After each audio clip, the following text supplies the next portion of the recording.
Hello, everybody. This is your boy Dream Talk 100 on Dream Talk 100 Radio, and then today I got a special guest. Mhm. Love this woman. Love to listen to her on Instagram. Inspirational. I'm gonna let her introduce herself. Everybody, welcome Rick James. Hi. Hello, sweetheart. Hello, sweetheart. I just want to do this interview with you because I love your ambition and things like that. I think that the world should know who you are, your story, your accomplishments, who you are as a person, your great spirit, and everything of this nature. Because Oh, that's what my channel represent. Um, we do multiple stuff, spirituality, but mostly psychology and stuff like that, inspirational things to get people to realize their inner ambition. So I just want to say good morning to you. good morning. I just want to ask you. I want you to let the audience know what you do, and also what would you like people to know about you and things of that nature. And we can go into depth to tell you why I wanted to do this interview with you, and we can get people caught up to who you are. Okay. Well, first and foremost, my name is Reek James. I am 24 years old from Jacksonville, Florida. I am right now a model and photographer and also a showgirl out here in Las Vegas, Nevada, where I currently am living and have been for the past 2 weeks. What a showgirl is we pretty much take pictures with the ongoing tourists that are constantly coming through the strip every day, and we just get paid to stand there and look pretty all day. Um, there's an entire roster of things that I do that I dip and dabble in, a lot of projects. From social media network marketing to nightlife promotions to model management to fashion styling. There's an endless number of things that I've taken on. I try to split my time up accordingly, but it all tends to work hand in hand. What I would like people to know about me is that this was not easy for me to come and just begin taking on so much. I didn't always believe in myself. I did not always think that it could be me until it was me. So, what I want people to know is that it can be you. And I want to be a living example to show you that anything is possible no matter what your circumstances are, no matter what your money looks like, as long as your mind and heart is genuine and you're like really invested into your dreams, anything is possible for anybody. We all have the same chance. We all have the same 24 hours. So I just say take it on and give it y'all. You're bringing up my story, so I do want to give them a little bit of my backstory so that they see exactly where I came from. I was not brought up in the richest of homes. My circumstances were not always that I got what I wanted. And as began to grow and as an adult, the stability and the structure was not always there. So imagine being 20, 21, 22 years old, not knowing where you want to go in the world, not knowing how to get there, not knowing how to maintain a lifestyle that you've never had before because your parents weren't so instructional on those things. But I started to realize when I was completely like stressed out one day, my car broke down, I lost my job, I lost my apartment, I lost a lot back to back to back, and I was losing hope. But at that same time, I started listening to motivational videos and lectures that teach you that your way of thinking can either help or hurt you in anything that you're doing, whether it be a small task or a huge task. The way that you think about things is is really like, what's the word, effective to Right, what you're doing. right, So I started to think more positively and try to talk myself back up into a greater spirit. Like, say, I'm not hitting numbers at work. I'm going to be like, okay, well, I'm still going to do great. The weather is great. I look beautiful. I'm going to hit 50 people today. I'm going to make $400 today. You have to have that kind of pep in your spirit so that you always keep that consistent flow of positive energy coming through you. That way, your body is going to relay that message as well. It's going to give it out to those who you're trying to draw to you. So that is the number one thing that I say really, really, really changed my life, was changing my way of thinking, was believing more in myself and loving myself. Thank you, because I also want to. The reason why you interested me so much on Instagram because I was listening to your story, and I think we had this conversation before when we was talking about ambition. Mhm. A lot of people confuse ambition with, I would say, in one of my videos I call brilliant smarts, and that's compared to ambition. Now the thing is that people think that you need all the education in the world. They think that you need all the knowledge in the world. But I also, what I try to tell my audience is, it's all about your ambition, your passion. That you got to Mhm. build that up first, because the ambition and the passion has a lot to do with the heart. So Right. when you're dealing with the heart and stuff like that, that's how you create your passion. So when I Right. looked at your story, I was like, man, this girl, she's going to make it. You could tell through the spirit and stuff like that, and how you talk and things like that, that you're going to make it. But but I gotta ask you, like, did you always have that type of you following your dream? How long did you have the dream that you was trying to do now? I mean, was it for years, or when you decided you wanted to be a showgirl or be into entertainment? Honestly, I've always been a dreamer ever since I was a little kid. I was probably the most creative student in my class, and with that came the ambition to make my creativity useful.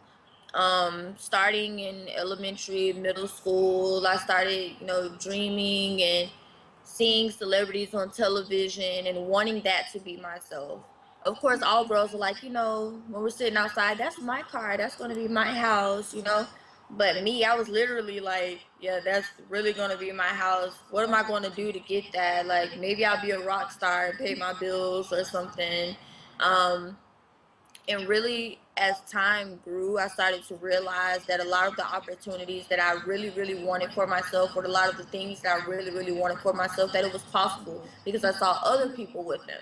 And I never think that anyone's superior or inferior to me, because I believe that we all can get the same things, no matter what your capability is. So I started to take on smaller tasks, as I'm young at the time, and just to see if it would work. And it started working. Like, I'm thinking, like, maybe fourth grade, I'm dreaming of condos with floor to ceiling windows and chandeliers and stuff. Didn't know how to get it because my circumstances were not the best at that time, but I knew that it was possible. Because I must say this too. Me growing up, I had big dreams too. Not even really growing up like in my 20s. Hmm. Um, I had big dreams too, but I was in this phrase where I was stuck. So when you're in a Yeah. phrase when you're stuck, it's just a dream. It's just something. It's just actually this idea. Yeah. And I used to like, man, how can I break out of this idea and make this into reality? And so I started listening to like psychology things on the internet and stuff like that. I started reading psychology books, doing little things like, I don't know if you heard of the book called The Secret. Yes, And love the secret. right, I think on one of them I was watching. I think it was The Secret, and where they were saying you put a check for $100,000 or something like that and put it up, and then it come to fruition. So I had to do like little tricks and trades to try to bring things into existence. So like just little things to play psychology with the mind, just to act like I already had it. So Right. so I wanted to ask you, did you have to, when you was going through that phrase, did you have to do anything superstitious to bring your dream into reality?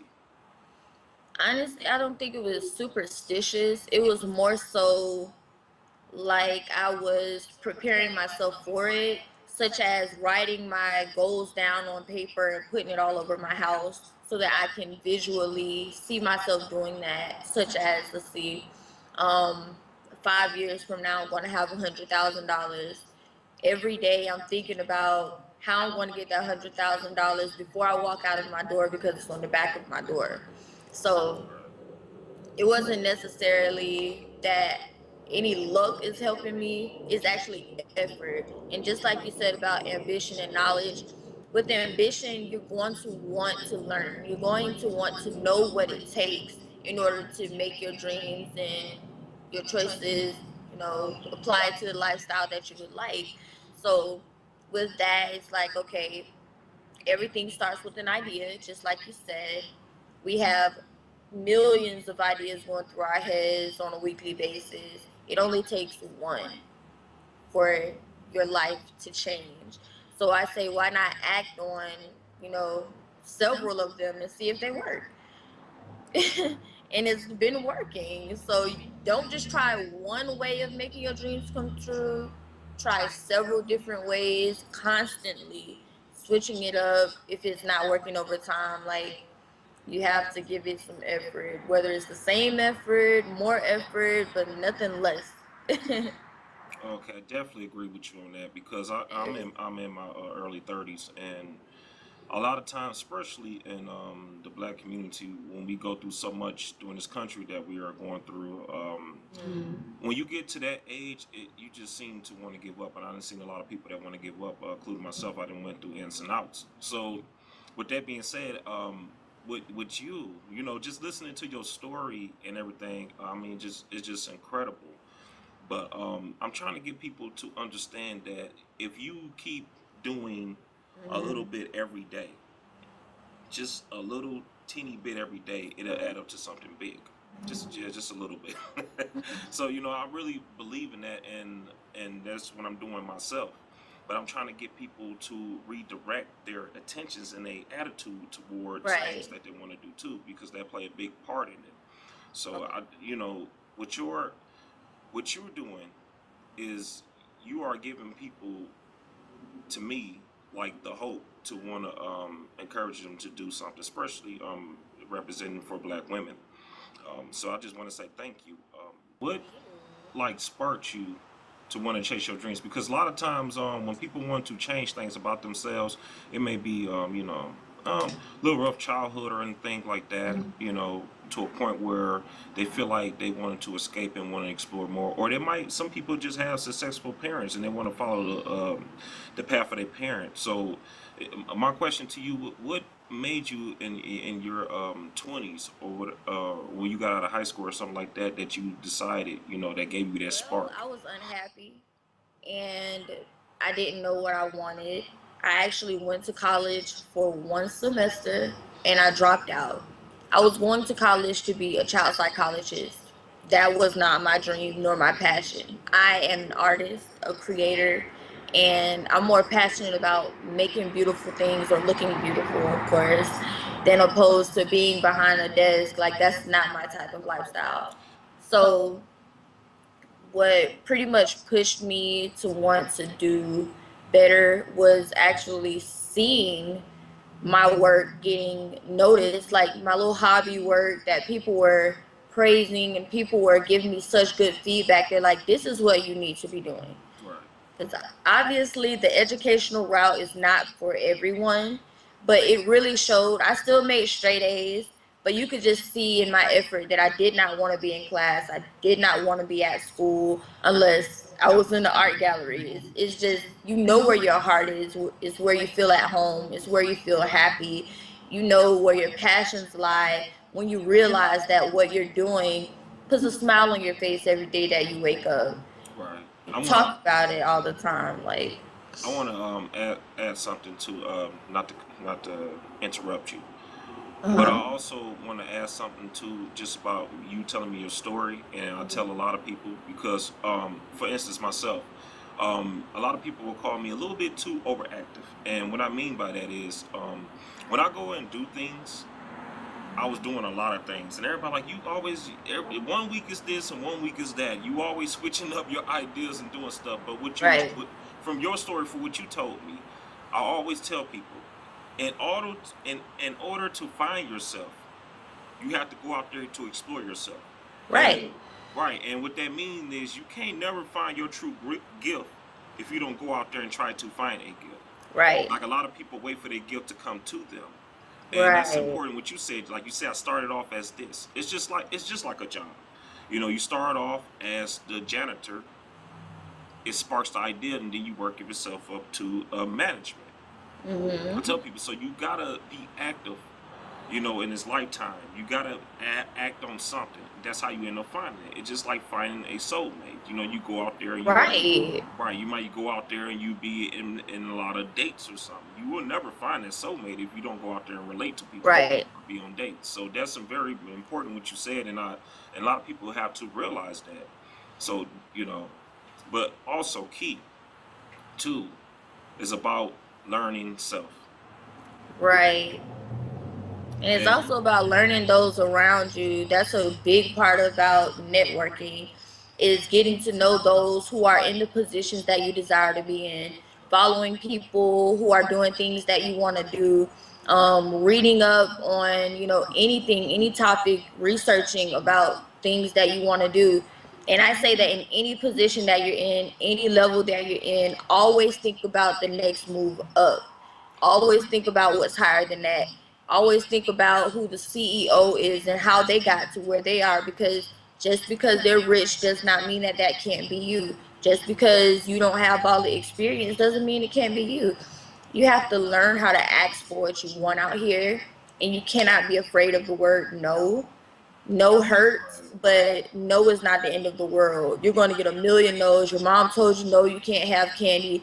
You're 25, 26, 34 years old. You can go buy your own candy now. So never think that no is the end. Always think that asking a question or inquiring about something better is the very beginning to a whole new avenue of opportunities that are available to you. So that's what I started to learn, was that meeting people, you never know what people have to offer or what people will give you, like that you don't even have to work for, just simply by asking or simply by telling them what you do and what you have to offer. So always keep that in mind. Always speak highly of yourself. Don't doubt yourself, because if you're doubting yourself, they're going to doubt you too. You want to sell exactly. it, straight sell it to anybody, sell it to the homeless man, sell it to the president. Like, make sure they know your genuineness. Because it's a key thing that you said too about settling. Like you were saying, when you get into a position, always think higher. And Mm-hmm. somebody, God, I can't think of the guy. I watch a lot of YouTube psychologists and things of that nature, and philosophers. And one guy, he was speaking about how the mentality is, and I don't like to use an analogy, but we're talking about jail. He was like, you got some people in jail that go in there and get degrees and learn stuff and really get adapted to their situation. You got some people that try to break out that mud. You know, they try to get out of Yeah. there. So he was like, a lot of, you know, Yes. you see a lot of prisoners there. They just, you know, they become religious in there. You know, they just like, okay, this is it for me. You know, so I'm just going to fit into my environment. I'm just going to settle in. And then you got some people that's like, you know what, I'm breaking out of here because I don't want to Right. be here, you know. So that's very key what you were saying about don't settle, even though even if you do get to a position in your life, settling is like it's like a soul killer. It's a soul killer and it's a dream killer, and I had to learn that too because with me, sometimes when I get a little bit on my high horse a little bit and I get somewhere, I do want to be complacent a lot and something happens to I'm like, you know what? I'm like that person in jail. Like, you know what? I'm about to break out of here. You know, I need to get out of here. You know, Yes. but this is not for me. I'm not here. Peace, people. I'm about to go through this tunnel. Y'all can stay here, but I'm out of here. So you know, that's my mentality on everything. Okay. But I just want to say thank you so much. Everybody needed to hear your story, and you are a beautiful person. Thank Love you you. to life. You are like one of my favorite people on Instagram. Oh, thank you. And also, too, if you don't mind, can you give people your information to contact you unless they want to do business with you? Absolutely. On Instagram, my name is Rick James. That is RikJames. Rick James without the C. It's also the same on Facebook. My personal Facebook is Reek Space James, and my like page is Reek James, just like on Instagram. Thank you so much. And once again, everybody, this is Dream Talk 100 Radio. This is your boy Dream Talk 100. I want to thank Rick James for being a wonderful guest. I want to thank everybody else for tuning in, especially people on Instagram. Y'all been showing me love. I just want to say peace and love to everyone, and y'all have a great and wonderful day.